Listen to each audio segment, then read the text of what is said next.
So you notice up here on the wall, there are 8 verses from the Chaitanya Charitamrita written there. And these verses are all about Vrindavan Das Thakur and how in the Chaitanya Charitamrita it describes how Vrindavan Das Thakur wrote. Yeah, it's from the Adi Leela, 8th chapter, verse 35, isn't it? 35 or 50? 33. Right? So I'll just give you the translation. Oh fools, just read Sri Chaitanya Mangal. By reading this book, you can understand all the glories of Sri Chaitanya Mahaprabhu. And Srila Prabhupada writes, Sri Vrindavan Das Thakur's Sri Chaitanya Bhagavat was originally entitled Sri Chaitanya Mangal. But when Srila Lochan Das Thakur later wrote another book named Sri Chaitanya Mangal, Srila Vrindavan Das Thakur changed the name of his own book, which is now known as Chaitanya Bhagavat. The life of Sri Chaitanya Mahaprabhu is very elaborately described in the Chaitanya Bhagavat, and Krishna Das Kaviraj Goswami has already informed us that in his Sri Chaitanya Charitamrita he has described whatever Vrindavan Das Thakur has not mentioned. This acceptance of Sri Chaitanya Bhagavat by Krishna Das Kaviraj Goswami indicates his acceptance of the disciplic succession. A writer of transcendental literature never tries to surpass the previous acharya. Then the next sloka said, as Vyasadeva has compiled all the pastimes of Lord Krishna in Srimad Bhagavatam, Thakur Vrindavan Das has compiled the pastimes of Lord Chaitanya. Then the next verse, Thakur Vrindavan Das has composed Sri Chaitanya Mangal. Hearing this book annihilates all misfortune. By reading Sri Chaitanya Mangal, one can understand all the glories and truths of Lord Chaitanya and Nityananda and come to the ultimate conclusion of devotional service to Lord Krishna. And Srila Prabhupada's purport, Srimad Bhagavatam is the authoritative reference book from which to understand devotional service. But because it is very elaborate, few men can understand its purport.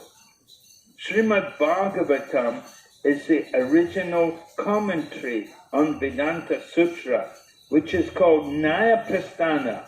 It was written to enable one to understand the absolute truth through infallible logic and argument, and therefore its natural commentary, Srimad Bhagavatam, is extremely elaborate.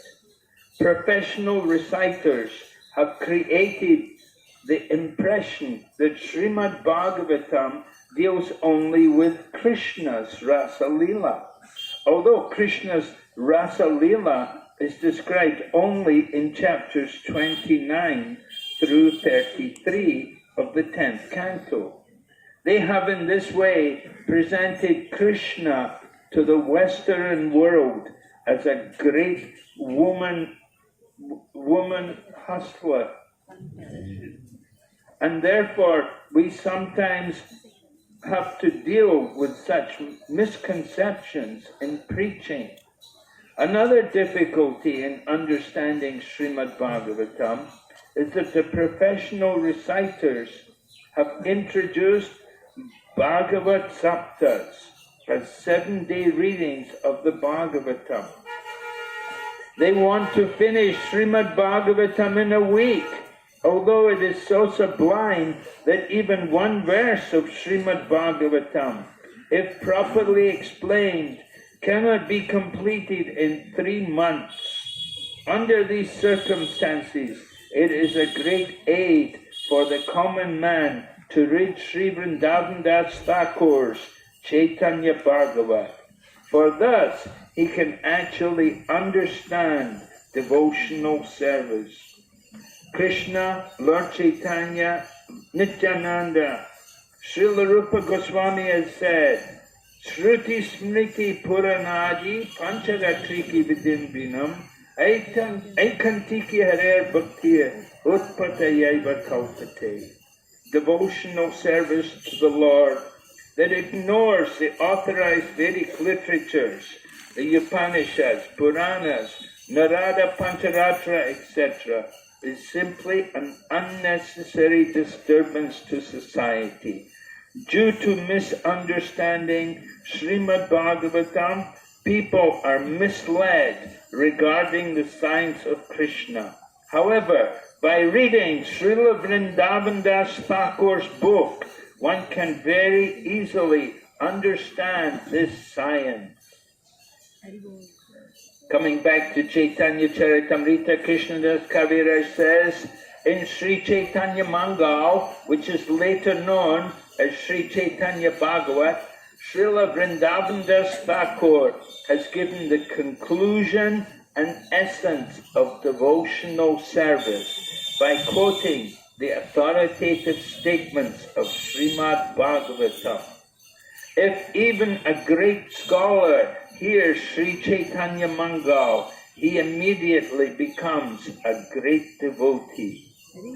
The subject matter of this book is so sublime that it appears that Sri Chaitanya Mahaprabhu has personally spoken through the writings of Sri Vrindavan Das Thakur. Prabhupada's purport.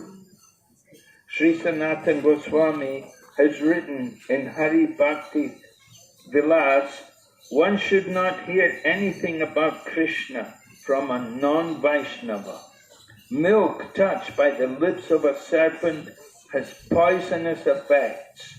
Similarly, talks about Krishna given by a non-Vaishnava are also poisonous.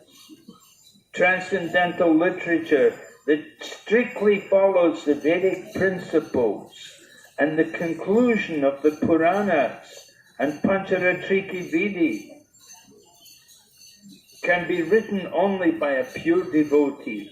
It is not possible for a common man to write books on bhakti, for his writings will not be effective. He may be a very great scholar and may be expert in presenting literature in flowery language, but this is not at all helpful in understanding literature.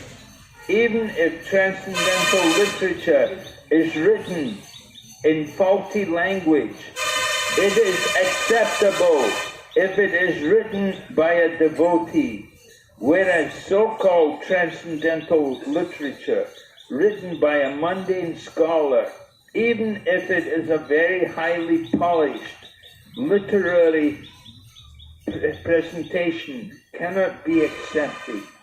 The secret in a devotee's writing is that when he writes about the